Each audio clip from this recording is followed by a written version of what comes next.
Connecticut's first choice for news. This is Channel 3 Eyewitness News. At 7 a.m., we are taking a live look over New Haven, New London, and Middletown as Tropical Storm Elsa moves into Connecticut. You can see the conditions right there. It is wet and foggy, and visibility is a concern in many areas as possible flooding as more heavy rain slams the state. Thank you for joining us, everyone. I'm Wendell. It is Friday, July 9th. Thank you for being here.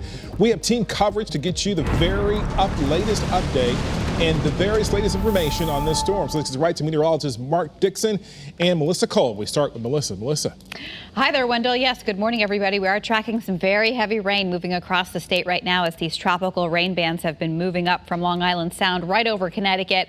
And a lot of the state really just getting pouring rain right now. Whenever you see those darker shades of oranges and reds, that is some extremely heavy rain. That's what's going on across Deep River, Killingworth, North Branford, up towards Colchester. So many of our main area highways and roadways are just getting soaked right now. So make sure you allow for plenty of extra time as you head off to work this morning or wherever you need to be. And if you don't have to travel out this morning, give it a few hours and conditions will actually rapidly be improving, especially after noontime today. So here's Elsa, the center circulation right off the New Jersey coastline here is racing off to the northeast at about 31 miles per hour, still holding on to the strength of 50-mile-per-hour winds. And you can see all of these heavy rain bands just continuing to overspread our area here in Connecticut. So it's starting to wind down in New Jersey, and now we're seeing it across portions of southern New England here. And that's really going to be the general rule for the next several hours. We're talking about racing off to the northeast, as I mentioned, perhaps making landfall somewhere in southern Rhode Island or into eastern Massachusetts. We will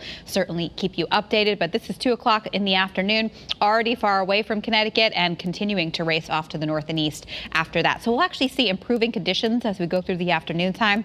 We just need to get there and take it slowly as we're driving around the state this morning. 70 in West Haven, 73 Bridgeport, 68 in Woodbridge and Storrs, and the winds are picking up.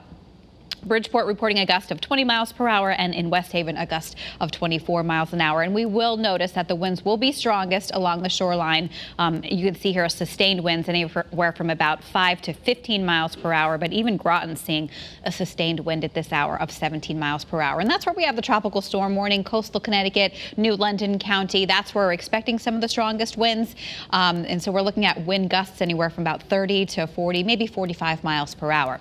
This is the rainfall estimate that we've seen over the past week, and look at the rain that we've already had, and that's why we're concerned for some flash flooding as these tropical downpours make their way through the state. 5-6 inches of rainfall in just this past week. So yes, flash flood watch remains in effect through this afternoon for the entire state. And along our area rivers, especially the Housatonic River and the Yantic River, both rising, expected to go above flood stage before again falling below flood stage over the coming days. Here's a live look outside right now in Hartford. It is cloudy, it is rainy, 69 degrees currently. And on Futurecast winds, you can see that some of the highest wind totals will be in eastern and southeastern Connecticut. Could see gusts again around 40-45 miles per hour from the New London area up towards Norwich. So along 95, 395 later today by about 11-12. That's when we might see some of those peak wind gusts. And then late this afternoon into tonight, the winds lessen again and things are looking a lot better by that point. So here's Futurecast in terms of the rainfall. And notice again, we're starting to see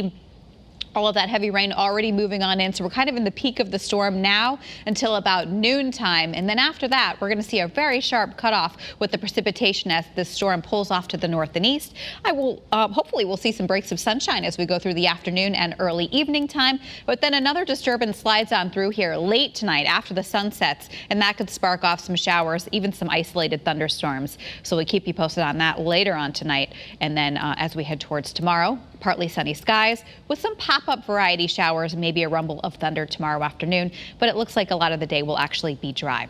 Sunday is even looking drier with some more sunshine. So rainfall totals today about 1 to 3 inches, especially heavy south and east of Interstate 84, and the further northwest you go across the state, that's when we'll see some lighter rainfall amounts. So here is your 7-day forecast tomorrow. As I mentioned, can't rule out the possibility of a shower or thunderstorm in the afternoon. Otherwise, partly sunny, warm and humid, highs between about 80 and 85.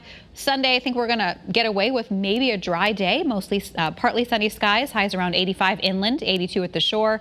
Then next week turns unsettled again. We keep the heat, we keep the humidity, and then also the chance for some showers and thunderstorms to fire up in the afternoon time.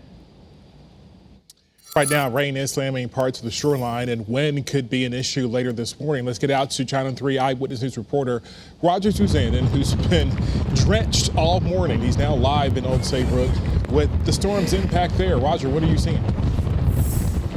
Yeah, good morning, Wendell. You know, the rain really picked up here around 6 o'clock this morning, and it has just not let up. Obviously, the wind has also played a role. I want to show you first and foremost, look at the water here. This is Saybrook Point, which is basically where the Connecticut River hits Long Island Sound. You can see just how choppy the water is right now. Now, the good news, according to Chief Sparrow with the Old Saybrook Police Department, is coastal flooding is not supposed to be an issue here in Old Saybrook, but flash flooding could be. His bigger concern, though, is actually the wind, and you can see the way that is whipping the trees around right now.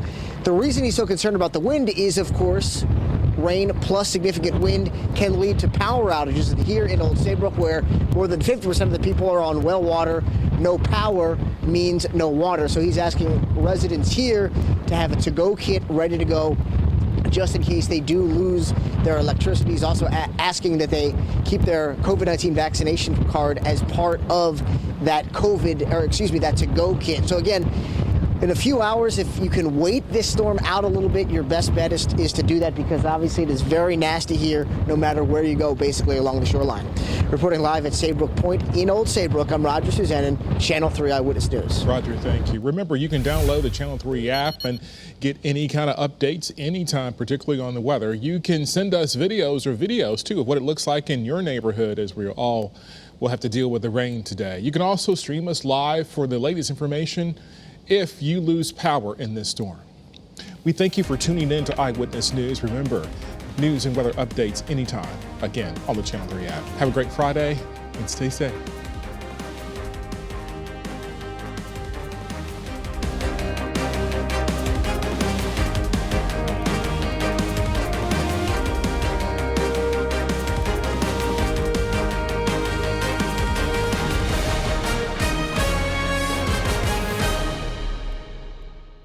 Thanks for watching Channel 3 Eyewitness News. Watch us live wherever you are, on our mobile, on our streaming news app. And you can also watch us on Roku, Apple TV, and Fire TV.